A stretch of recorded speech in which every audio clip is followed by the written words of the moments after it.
Halo bung-bung semua, kita lanjutkan series pembacaan berita acara Mahmilub dengan terdakwa Dr. Subandrio. Kali ini kita sudah masuk pada episode ke-16.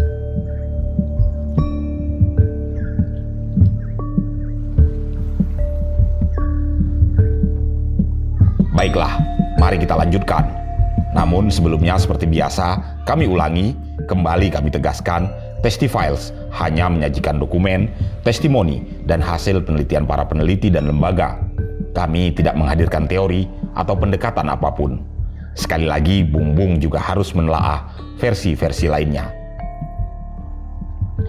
Kami juga memasukkan gambar berupa tulisan berita acara agar bung-bung juga bisa membaca secara langsung. Kadang-kadang kami akui sebagai narator sering sekali salah dalam membacanya, apalagi yang berbahasa asing, utamanya bahasa Belanda. Narator hanya membacakannya saja.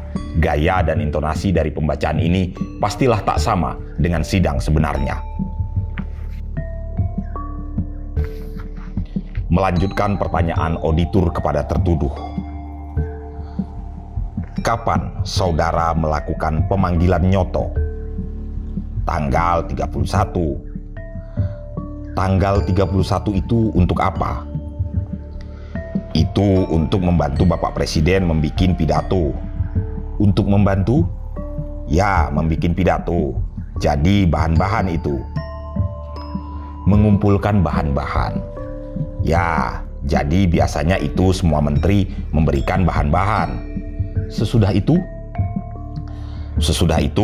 Sesudahnya jatuh sakit. Bahwa Bapak itu menyatakan beberapa menteri nyoto dan kami untuk menyusun teks. Jadi tidak bahan-bahan lagi. Bukan bahan-bahan lagi, tetapi sudah menyusun teks. Menyusun teks. Siapa lagi yang menyusun teks ini? Jadi dari menteri lainnya saya tidak tahu. Biasanya Ruslan Abdul Ghani. Tapi yang disebut nama, tadi Bapak Presiden menyatakan beberapa menteri lainnya dan nyoto. Dan kamu harap menyusun teks. Siapa lagi yang saudara minta bantu untuk menyusun teks ini? Dari menteri? Tidak, siapa lagi yang saudara sendiri minta bantu?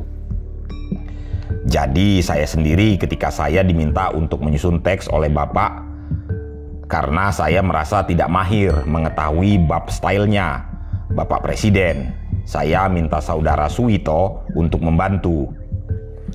Jadi saudara Suwito itu bagaimana mengetahui style presiden?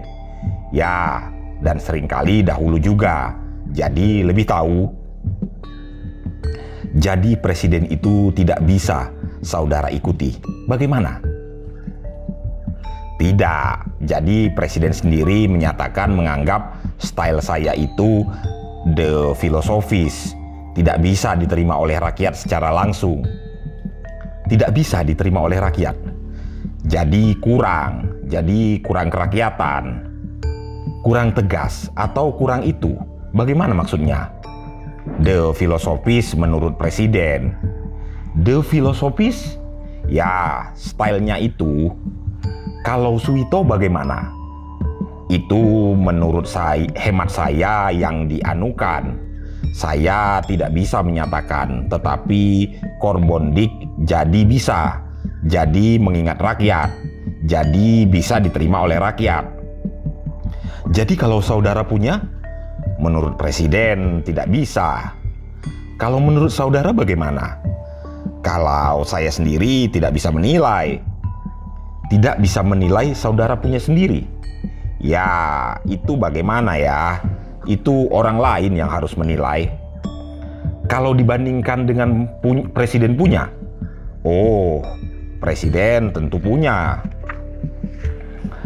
Jadi kalau presiden itu tidak bisa dibandingkan pidatonya, saya tidak bisa membandingi.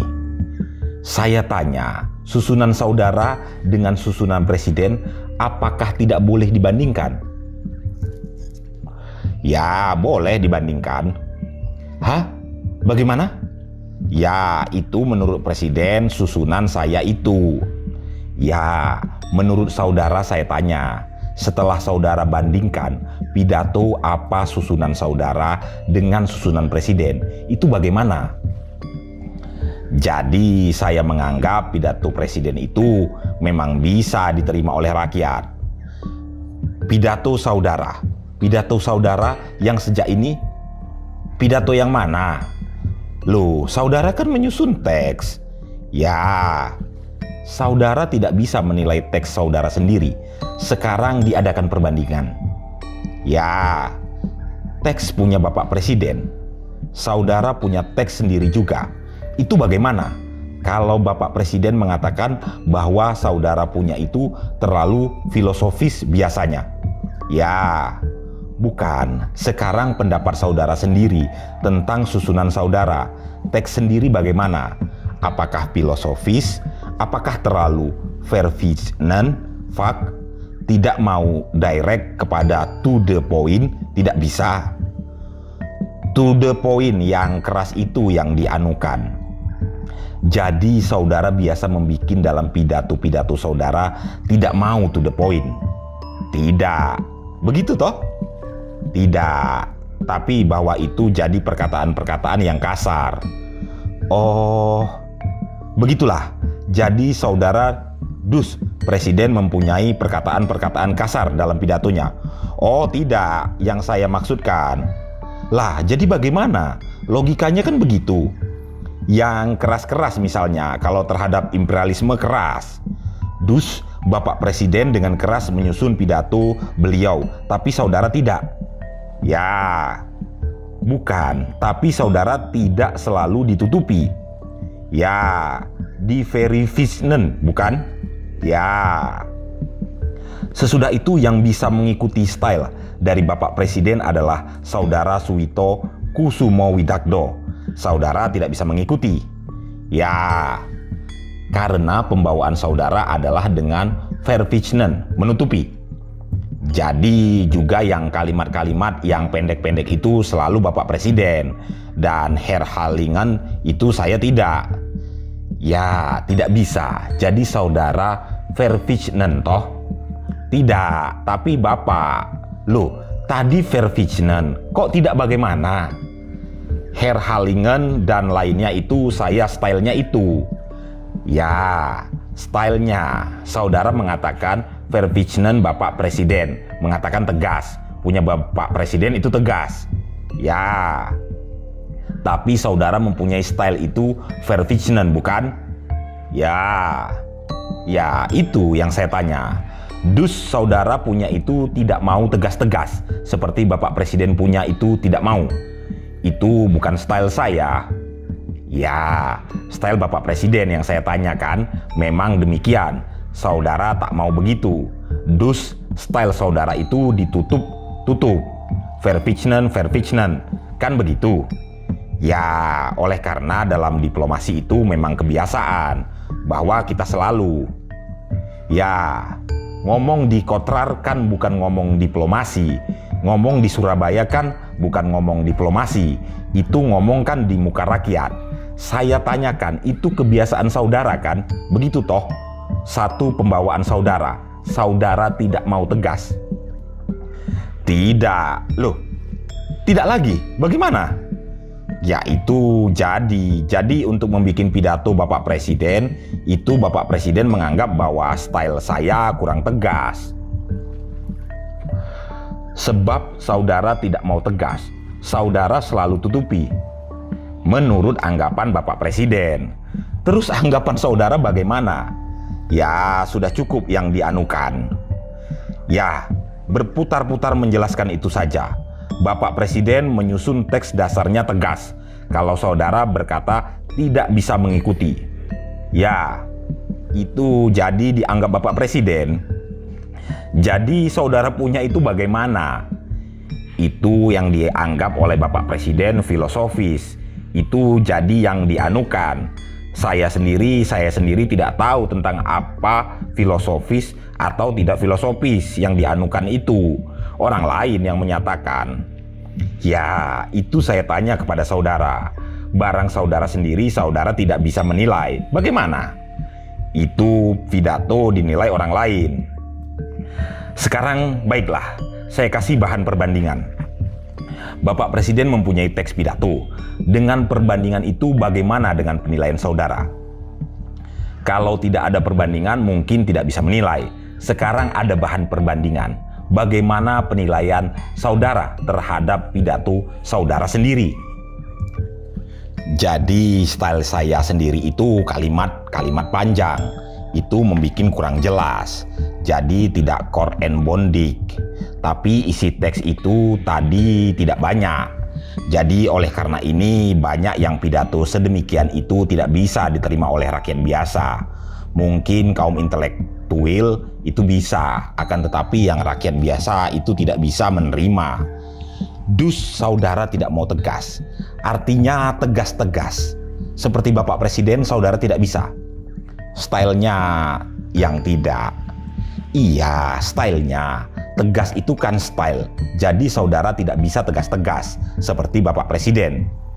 Dus beda dalam arti itu bisa yang dianukan. Sekarang sudah bisa. Dalam artinya itu jadi bisa arti tegas dengan cara lain yang dianukan. Kenapa saudara membawa saudara Suwito Kusumowidakdo untuk turut melakukan penyusunan teks itu?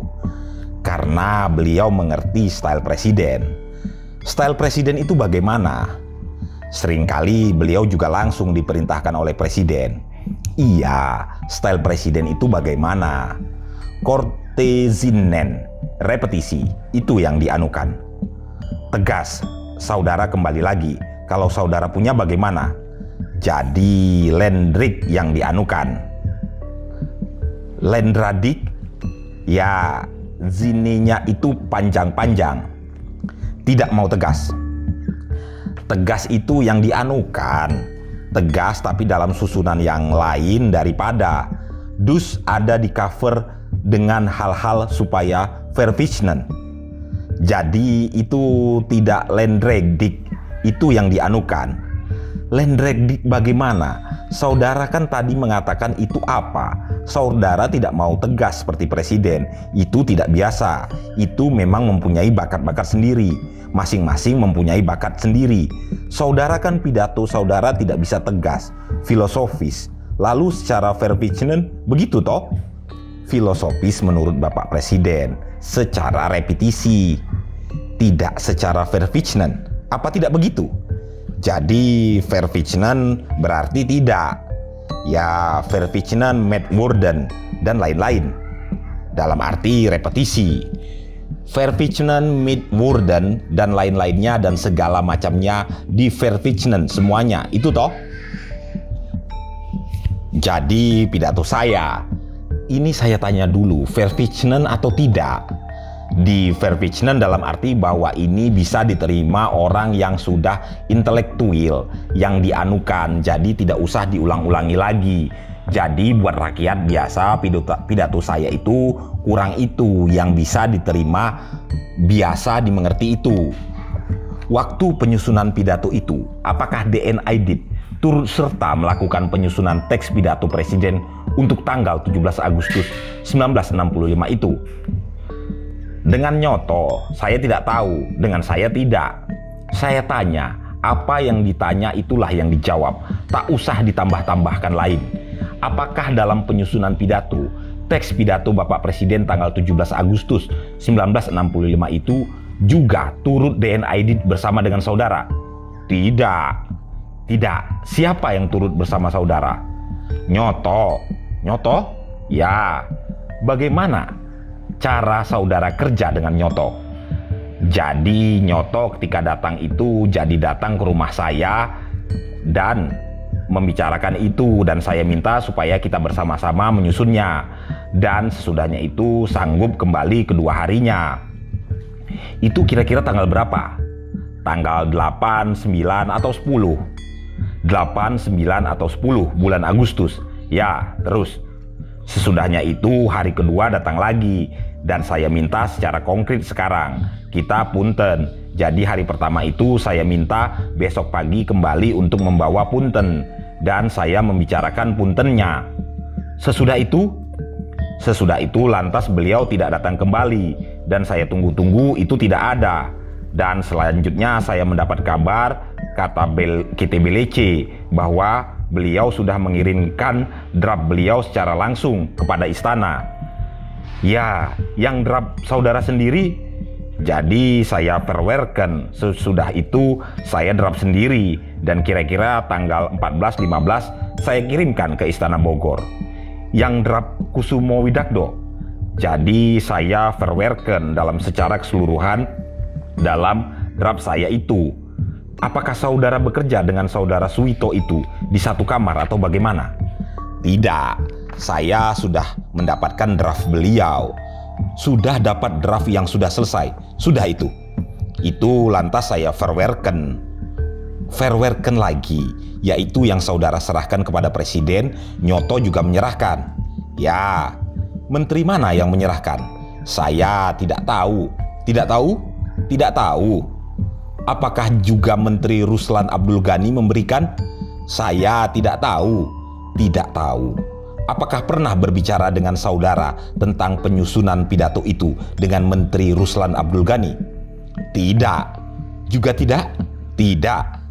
Cuma berdua saudara dengan Nyoto saja. Karena tidak disebut, saya bertanya apakah saudara berdua dengan Nyoto saja?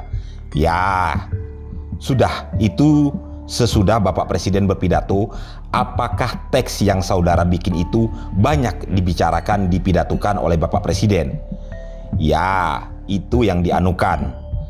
Apakah seluruh teks saudara itu? Tidak. Apa kira-kira setengah?